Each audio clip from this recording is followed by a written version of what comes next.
L'idée, c'est qu'ils rentrent dans le sac à dos, dans une pochette ou ils peuvent vraiment l'avoir partout, tout le temps avec eux.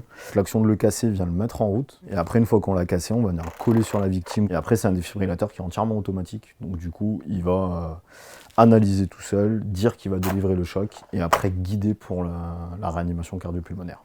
L'arrêt cardiaque, c'est la deuxième cause de mortalité dans notre pays. 80% des arrêts cardiaques sont quand même à domicile. Et aussi, on a quand même des arrêts cardiaques sur des événements sportifs ou autres, ou sur la voie publique. Donc peut-être c'est le voisin demain qui viendra vous sauver parce que lui, il est sur l'appli Sauve Life, il a un défibrillateur chez lui, il peut aller sauver son voisin ou le voisin du dessous ou un peu plus loin encore. J'ai été appelé 4 fois depuis que je suis sur cette application il y a 2 ans et une fois avec l'utilisation du défibrillateur. Ça a beaucoup aidé, je sais pas, mais en tout cas, ça a favorisé la prise en charge des victimes. Tout le temps, mon téléphone, il n'est jamais coupé. Ça me semble nécessaire que chacun s'engage pour limiter le nombre de décès dans le nombre d'arrêts cardiaques. Le bilan sur Angers, c'est 48 déclenchements de citoyens sauveteurs, où on en a 39 qui ont été alertés sans défibrillateur. Ils sont arrivés, enfin, ils n'en avaient pas en leur possession.